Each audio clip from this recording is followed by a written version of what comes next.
ನಮಸ್ಕಾರ ಸ್ನೇಹಿತರೆ. ತಿಮ್ಮಪ್ಪನ ಭಕ್ತರು ಶನಿವಾರನ ಒಂದು ಹಬ್ಬದ ರೀತಿ ಆಚರಿಸ್ತಾರೆ. ತಿಮ್ಮಪ್ಪನ ಮನೆ ದೇವರಾಗಿ ಪೂಜೆ ಮಾಡೋರಲ್ಲಿ ನಾನು ಒಬ್ಬಳು. ನಾನು ಇವತ್ತು 5 ಗಂಟೆಗೆ ಎದ್ದು ಮೊದಲು ಮನೆ ಮುಂದೆ ಅಂಗಳನೆಲ್ಲ ಸಾರಿಸಿ ರಂಗೋಲಿ ಹಾಕ್ಕೊಂಡೆ.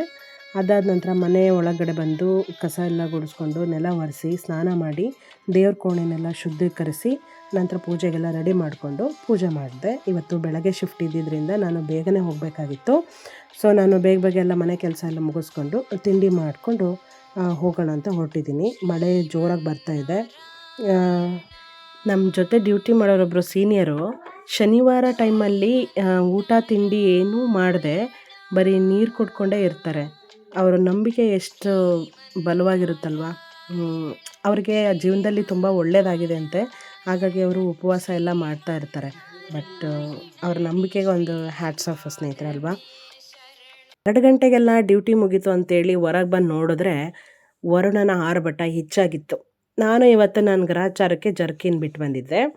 ಸೊ ಅಲ್ಲೇ ನಾನು ಆಟೋ ಸ್ಟ್ಯಾಂಡಲ್ಲಿ ಪಕ್ಕದಲ್ಲಿ ಸೈಡಿಗೆ ಹಾಕಿ ನಿಂತಿದ್ದೆ.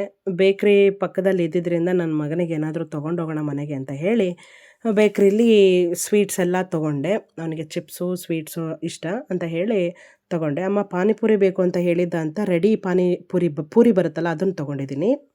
ಪಾನಿನ ನಾನು ಮನೆಯಲ್ಲೇ ರೆಡಿ ಮಾಡ್ಕೊಳ್ಳೋಣ ಅಂತ ಇಲ್ಲಿ ಒಂದು ಬಟ್ಲಲ್ಲಿ ಪುದೀನ ಸೊಪ್ಪು ಕೊತ್ತಂಬರಿ ಸೊಪ್ಪನ್ನು ಹಾಕ್ಕೊಳ್ತಾ ಇದ್ದೀನಿ ಮಿಕ್ಸರ್ ಜಾರಿಗೆ. ಹಾಗೆ ಸ್ವಲ್ಪ ಶುಂಠಿ ಹಾಕ್ಕೊಳ್ತಾ ಇದ್ದೀನಿ. ಒಂದು 5ರಿಂದ 8 ಬೆಳ್ಳುಳ್ಳಿ ಎಸಳು, ಅದು ಜವಾರಿ ಬೆಳ್ಳುಳ್ಳಿ ತೊಗೊಂಡಿದ್ದೀನಿ ನಾನಿಲ್ಲಿ. ಒಂದು ಖಾರಕ್ಕೆ ತಕ್ಕಷ್ಟು ಸ್ವಲ್ಪ ಒಂದು 5 ಹಸಿಮೆಣಸು ತೊಗೊಂಡಿದ್ದೀನಿ. ಉಪ್ಪು ಹಾಕ್ಕೊಳ್ತಾ ಇದ್ದೀನಿ. ಹಾಗೆ 1 ಟೀ ಸ್ಪೂನಲ್ಲಿ ಸ್ವಲ್ಪ ಜೀರಿಗೆ ಹಾಕ್ಕೊಳ್ತಾ ಇದ್ದೀನಿ. ಅದನ್ನೆಲ್ಲ ಸ್ವಲ್ಪ ನುಣ್ಣಗೆ ರುಬ್ಕೊಂಡು ನೀರು ಹಾಕ್ಕೊಂಡು ರುಬ್ಕೊಂಡಿದ್ದೀನಿ. ಈಗ ಅದನ್ನು ಸ್ವಲ್ಪ ನಾನು ತುಂಬ ಎಸಳಾಗಿರುತ್ತೆ ಅಂತೇಳಿ ಸ್ಟ್ರೈನರ್ನ ತೊಗೊಂಡು ನೀಟಾಗಿ ಅದನ್ನು ಕಳಿಸ್ಕೊಳ್ತಾ ಇದ್ದೀನಿ. ಅದಾದ ನಂತರ 1 ಟೀ ಸ್ಪೂನಲ್ಲಿ ಚಾಟ್ ಮಸಾಲನ ಹಾಕ್ಕೊಳ್ತಾ ಇದ್ದೀನಿ ನಾನು. ಹಾಗೆ 1 ಹಣ್ಣನ್ನು ತಗೊಂಡು ಸ್ವಲ್ಪ ಹಿಂಡಿ ರಸ ಎಲ್ಲ ಹಾಕ್ತಾಯಿದ್ದೀನಿ. ಸ್ವಲ್ಪ ಬೀಜ ಎಲ್ಲ ಇರುತ್ತಲ್ವ ಅಂತೇಳಿ ಸ್ಟ್ರೈನರಲ್ಲಿ ಹಾಕ್ಕೊಂಡಿದ್ದೀನಿ. ಹುಣಸೆ ರಸ ಆಪ್ಷನ್ನು. ನಾನಿಲ್ಲಿ ಅದು ನಿಂಬೆಹಣ್ಣು ಹುಳಿ ಇರುತ್ತೋ ಇಲ್ಲೋ ತುಂಬ ದಿನದಂತ ಹೇಳಿ ನಾನು ಹುಣಸೆ ಹಣ್ಣನ್ನು ನೆನೆಸಿಟ್ಕೊಂಡಿದ್ದೆ. ಅದನ್ನು ನೀಟಾಗಿ ಸ್ಟ್ರೈನರಲ್ಲಿ ಗಳಿಸ್ಕೊಂಡು ಹಾಕ್ಕೊಳ್ತಾ ಇದ್ದೀನಿ. ಸ್ವಲ್ಪ ಉಪ್ಪು ಕಮ್ಮಿ ಇತ್ತು ಅಂತೇಳಿ ಉಪ್ಪು ಹಾಕ್ಕೊಂಡಿದ್ದೀನಿ. ಹಾಗೆ ಒಂದು ಹೆಚ್ಚಿದ ಈರುಳ್ಳಿನೂ ಹಾಕ್ಕೊಳ್ತಾ ಇದ್ದೀನಿ. ಈ ಕಡೆ ನಾನು ಆಲೂಗಡ್ಡೆನ ಬೇಯಿಸಿಟ್ಕೊಂಡಿದ್ದೆ. ಆ ಬೇಯಿಸಿದ ಆಲೂಗಡ್ಡೆಗೆ ಈರುಳ್ಳಿನೆಲ್ಲ ಹಾಕಿ ಸ್ವಲ್ಪ ಮಿಕ್ಸ್ ಮಾಡ್ತಾಯಿದ್ದೀನಿ. ಚೆನ್ನಾಗಿ ಅದು ಈರುಳ್ಳಿ ಎಲ್ಲ ಮಿಕ್ಸ್ ಮಾಡಿಕೊಂಡು ಅದಾದ ನಂತರ ಇಲ್ಲಿ ರೆಡಿ ಆಗಿದೆ ಪಾನಿಪುರಿ. ನನ್ನ ಮಗನಿಗೆ ತುಂಬ ಇಷ್ಟ. ಅದರಲ್ಲಿ ಸ್ವಲ್ಪ ಖಾರ ಎಲ್ಲ ಅವನಿಗೆ ಕಮ್ಮಿ ಅಲ್ವಾ, ಮತ್ತು ಅಲ್ಲಿ ಹೊರಗಡೆ ಎಲ್ಲ ತಂದರೆ ಖಾರ ಜಾಸ್ತಿ ಇರುತ್ತೆ ಅಂತೇಳಿ ನಾನೇ ಮನೆಯಲ್ಲಿ ಮಾಡ್ಕೊಳ್ತಾ ಇದ್ದೀನಿ. ಮನೆಯವ್ರಿಗೂ ಇಷ್ಟ ಅದು ಇಲ್ಲಿ ಮನೆಯಲ್ಲೇ ಮಾಡ್ಕೊಳೋದು ಅಂತ ಹೇಳಿ ಮಾಡ್ತಾಯಿದ್ದೀನಿ. ಇನ್ಮೇಲೆ ನಾನು ಪೂರಿನೇ ಮನೆಯಲ್ಲೇ ಮಾಡಿಟ್ಕೋಬೇಕು ಅಂತ ಅಂದ್ಕೊಂಡಿದ್ದೀನಿ. ನಂಗೆ ನೋಡಬೇಕು, ನನಗೆ ಟೈಮ್ ಇರಲ್ಲ ಅಂತ ಹೇಳಿ ನಾನು ರೆಡಿನೇ ತೊಗೊಂಡು ಬಂದಿದ್ದೀನಿ. ಈ ಪಾಕೆಟಲ್ಲಿ ಸಿಗುತ್ತಲ್ಲ ಅದರಲ್ಲಿ ತೊಗೊಂಡು ಬಂದಿದ್ದೀನಿ. ಈಗ ನಾನಿಲ್ಲಿ ಸ್ಟಫಿಂಗಿಗೆ ಅಂತ ಹೇಳಿ ಶೇಂಗಾನೂ ಹುರಿದಿಟ್ಕೊಂಡಿದ್ದೆ ಎಣ್ಣೆಯಲ್ಲಿ. ಸೇವ್ ಇರಲಿಲ್ಲ, ಹಾಗಾಗಿ ಯಾವುದೋ ಒಂದು ಆಪ್ಷನಲ್ಲಾಗಿ ನಾನು ಅಂಗಡಿ ಬೇಕ್ರಿಯಿಂದನೇ ತಂದಿದ್ದು ಖಾರ ಇತ್ತು, ಸ್ವಲ್ಪ ದಪ್ಪದ ಖಾರ. ಅದನ್ನು ಸೇವಲ್ಲ, ಅದು ಸೇವಿಗಿಂತ ಇನ್ನೊಂದು ಸ್ವಲ್ಪ ದಪ್ಪ ಬರುತ್ತಲ್ಲ ಅದನ್ನು ತೊಗೊಂಡಿದ್ದೀನಿ. ಈಗ ರೆಡಿಯಾಗಿದೆ ಪಾನಿಪುರಿ. ಅವರಿಗೆಲ್ಲ ತಿನ್ನೋಕೆ ಹಾಕ್ಕೊಟ್ಬಿಟ್ಟು ನಾನು ಸ್ವಲ್ಪ ಬಟ್ಟೆ ಕೈಯಲ್ಲಿ ವಾಶ್ ಮಾಡೋವಿದೆ. ವಾಷಿಂಗ್ ಮಿಷಿನ್ ಇದೆ, ಬಟ್ ಹಳ್ಳಿ ಕಡೆ ಕೆಲಸ ಅಂದರೆ ನಮ್ಮ ಸೈಡಿಂದ ಈಗ ಸಾಗರದ ಭಾಗದ ಮಣ್ಣು ಸ್ವಲ್ಪ ಅಂಟು ಮಣ್ಣು, ಕೆಂಪು ಮಣ್ಣದು. ಏನಾದರೂ ಸ್ವಲ್ಪ ಬಟ್ಟೆಗೆ ಹತ್ತಿದ್ರೆ ಹೋಗೋದಿಲ್ಲ. ಹಾಗಾಗಿ ಆ ವಾಷಿಂಗ್ ಮಿಷಿನಿಗೆ ಹಾಕಿದ್ರೆ ನೋ ಯೂಸ್ ಅಂತ ಬಟ್ಟೆನ ಕೈಯಲ್ಲೇ ತೊಳೆಯೋಕೆ ಹೋಗ್ತಾಯಿದ್ದೀನಿ.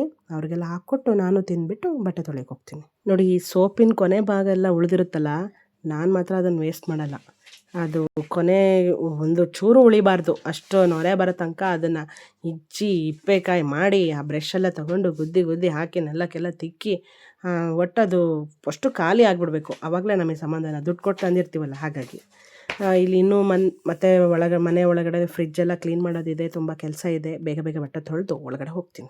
ಫ್ರಿಜ್ಜು ತುಂಬ ಗಲೀಜಾಗಿತ್ತು. 15 ಡೇಸ್ ಆಗಿತ್ತು ನಾನು ಕ್ಲೀನ್ ಮಾಡಿದೆ. ಟೈಮೇ ಸಿಗ್ತಾಯಿಲ್ಲ ಸ್ನೇಹಿತರೆ. ಆ ಡ್ಯೂಟಿ ಮುಗಿಸ್ಕೊಂಡು ಬರೋ ಅಷ್ಟೊತ್ತಿಗೆ ಸಾಕಾಗೋಗಿರುತ್ತೆ. ಸ್ವಲ್ಪ ರೆಸ್ಟ್ ಮಾಡಿದ್ರೆ ಸಾಕಪ್ಪ ಅನ್ನಿಸ್ತಾ ಇತ್ತು. ಬಟ್ ಇವತ್ತು ಸ್ವಲ್ಪ ಪರವಾಗಿಲ್ಲ ಅಂತ ಹೇಳಿ ಮನೆಯೆಲ್ಲ ಕ್ಲೀನಿಂಗಿಗೆ ಇಟ್ಕೊಂಡಿದ್ದೀನಿ.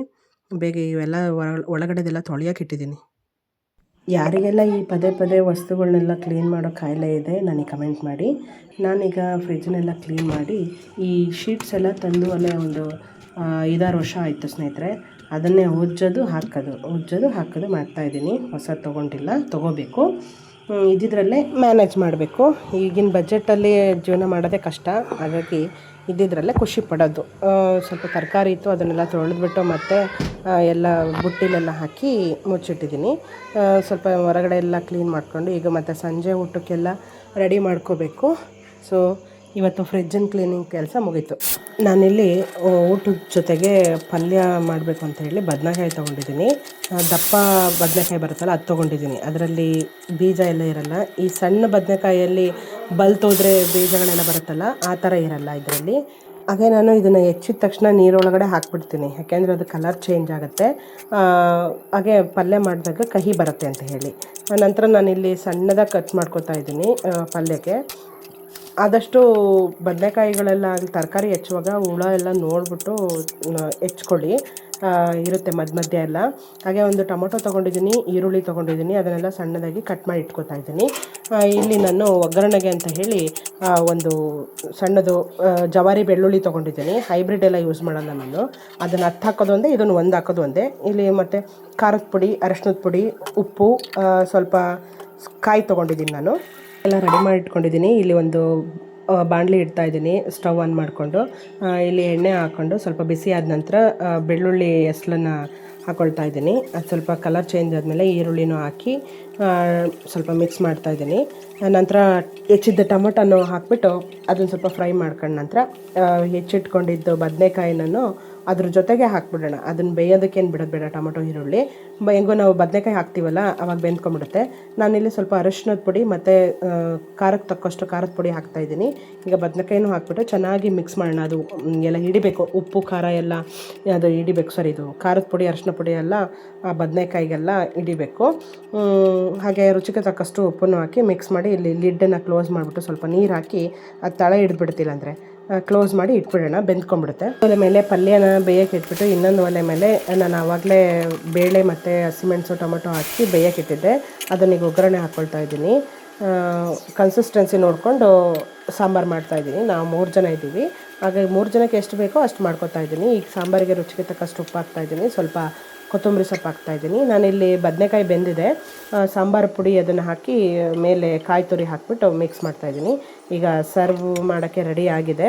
ಒಂದು ಪ್ಲೇಟಿಗೆ ಎಲ್ಲ ಪಲ್ಯ ಹಾಕಿ ಸ್ವಲ್ಪ ಅನ್ನ ಹಾಕ್ಕೊಂಡು ಬಿಸಿ ಬಿಸಿ ಅಡುಗೆನ ಊಟ ಮಾಡೋ ಅದೃಷ್ಟ ಎಷ್ಟು ಜನಕ್ಕೆ ಸಿಗುತ್ತೆ ಹೇಳಿ. ವರ್ಕ್ ಪ್ರೆಷರಲ್ಲಿ ತಣ್ಣದೋಗಿರೋ ಅಡುಗೆನ ಊಟ ಮಾಡೋರು ಎಷ್ಟು ಜನ ಇದ್ದಾರೆ. ನಾವೇ ಪುಣ್ಯವಂತರು ಅಂದ್ಕೊಂಡು ಅನ್ನಪೂರ್ಣೆಗೆ ಒಂದು ನಮಸ್ಕಾರ ಹಾಕಿ ಊಟ ಮಾಡಿಬಿಡೋಣ. ಎಲ್ಲ ಊಟ ಹಾಕ್ಕೊಟ್ಟು ನಾನು ಊಟ ಮಾಡಿ ಪಾತ್ರೆನೆಲ್ಲ ತೊಳೆದ್ಬಿಟ್ಟು ಅಡುಗೆ ಮನೆನ ಕ್ಲೀನ್ ಮಾಡಿ ಮಲ್ಗೋಣ ಅಂತ ಹೋಗ್ತಾಯಿದ್ದೀನಿ. ನೈಟ್ ಹೊತ್ತೆಲ್ಲ ಅಡುಗೆ ಮನೆನ ಗಲೀಜಾಗಿ ಇಡಬಾರ್ದು ಅಂತ ಹೇಳ್ತಾ ಇರ್ತಾರೆ ನಮ್ಮತ್ತೆ. ಯಾಕೆಂದರೆ ಮಹಾಲಕ್ಷ್ಮಿ ಕೋಪ ಮಾಡ್ಕೋತಾಳೆ, ದಟ್ಟ ದಾರಿದ್ರ್ಯ ಬರುತ್ತೆ ಅಂತ ಹೇಳ್ತಾ ಇರ್ತಾರೆ. ದೊಡ್ಡವ್ರ ಮತ್ತು ಕೇಳೋದು ಒಳ್ಳೆಯದೇ ಅಂತ ಹೇಳ್ತಾ ಎಲ್ಲ ಕ್ಲೀನ್ ಮಾಡಿ ನಾನು ಸ್ವಲ್ಪ ಫ್ರೆಶ್ ಅಪ್ ಆಗಿ ಮಲ್ಗೋಕ್ಕೆ ಹೊರಡ್ತಾ ಇದ್ದೀನಿ. ಈ ರಾತ್ರಿಯೇ ಎಲ್ಲ ಕೆಲಸ ಮಾಡಿ ಇಟ್ಕೊಂಡ್ಬಿಟ್ರೆ ಬೆಳಗ್ಗೆ ನಮಗೆ ಡ್ಯೂಟಿ ಹೋಗೋ ಟೆನ್ಷನಲ್ಲಿ ಅದು ಮಾಡಿಲ್ಲ ಇದು ಮಾಡಿಲ್ಲ ಅನ್ನೋ ಟೆನ್ಷನ್ನೇ ಇರಲ್ಲ. ಮತ್ತು ನನ್ನ ಮಗನಿಗೆ ರಾತ್ರಿ ಎಲ್ಲ ನೀರು ಕೇಳ್ತಾನೆ ಅಂತ ಹೇಳಿ ನಾನು ಚಂಬಲ್ಲಿ ನೀರು ತೊಗೊಂಡು ಹೋಗ್ತಾಯಿದ್ದೀನಿ. ನಮ್ಮ ಮನೆಯವ್ರಿಗೂ ಮಧ್ಯರಾತ್ರಿ ಎಲ್ಲ ಎಚ್ಚರ ಆದಾಗೆಲ್ಲ ನೀರು ಕುಡಿಯೋ ಅಭ್ಯಾಸ, ಹಾಗಾಗಿ ತೊಗೊಂಡೋಗಿ ಇಟ್ಟಿದ್ದೀನಿ. ನಂತರ ನಾನಿಲ್ಲಿ ಹೊರಗಡೆ ಬಂದು ನೋಡಿದ್ರೆ ಈ ಅವಂತರ ಮಾಡಿಟ್ಟಿದ್ದಾನೆ. ನಮ್ಮಮ್ಮ ಬೆಳಗ್ಗೆಯಿಂದ ಕುತ್ಕೊಂಡು TV ನೋಡ್ತಾ ಇದ್ದಾಳೆ ಅಂತ ಭಾವನೆಯಿಂದ ನನ್ನ ಮಗ ಅಮ್ಮನೇ ಕೆಲಸ ಕೊಡಬೇಕು ಅಂತ ಹೇಳಿ ಸೋಫಾ ಕವರ್ನೆಲ್ಲ ಎತ್ತಿ ಕೆಳಗೆ ಹಾಕಿ ಆಟ ಆಡ್ತಾ ಇದ್ದ. ಸರಿ, ಮಕ್ಕಳ ಆಟ ತಾನೇ, ನಾವು ಮಾಡೋಕ್ಕಾಗೋದಿಲ್ಲ ಅಂತ ಹೇಳಿಬಿಟ್ಟು ನಾನು ಕೂಲಾಗಿ ಅವನ್ನೆಲ್ಲ ಎತ್ತಿಟ್ಬಿಟ್ಟು ನಾನು ಫ್ರೆಶ್ ಆಗಿ ಮಲ್ಗೋಕ್ಕೆ ಹೋಗ್ತಾಯಿದ್ದೀನಿ. ಇವತ್ತಿನ ದಿನಚರಿ ಅಂದರೆ ನನ್ನದು ಬ್ಯುಸಿ ಲೈಫು ಹೀಗಿತ್ತು. ನಿಮ್ಮ ಬ್ಯುಸಿ ಲೈಫ್ ಹೇಗಿತ್ತು ಅಂತ ಹೇಳಿ ನನಗೆ ಕಮೆಂಟ್ ಮಾಡಿ. ಹಾಗೆ ನನ್ನ ಚಾನಲ್ ಇನ್ನೂ ಸಬ್ಸ್ಕ್ರೈಬ್ ಮಾಡಿಲ್ಲ ಯಾರೆಲ್ಲ ಮಾಡ್ಕೊಳ್ಳಿ ಅಂತ ಹೇಳ್ತಾ, ಯಾರೆಲ್ಲ ವಿಡಿಯೋ ನೋಡ್ತಾ ಇದ್ದೀರಿ ಅವ್ರಿಗೆ ಥ್ಯಾಂಕ್ ಯು ಅಂತ ಹೇಳ್ತಾ, ನಾಳೆ ಮತ್ತೊಂದು ವಿಡಿಯೋದಲ್ಲೇ ಸಿಗೋಣ. ಅಲ್ಲಿವರೆಗೂ ಟೇಕ್ ಕೇರ್, ಬಾಯ್. ಇದು ನಾನು ಸಾಟರ್ಡೇನೇ ಅಪ್ಲೋಡ್ ಮಾಡಬೇಕಿತ್ತು, ಇವತ್ತು ಮಾಡ್ತಾಯಿದ್ದೀನಿ. Thank you.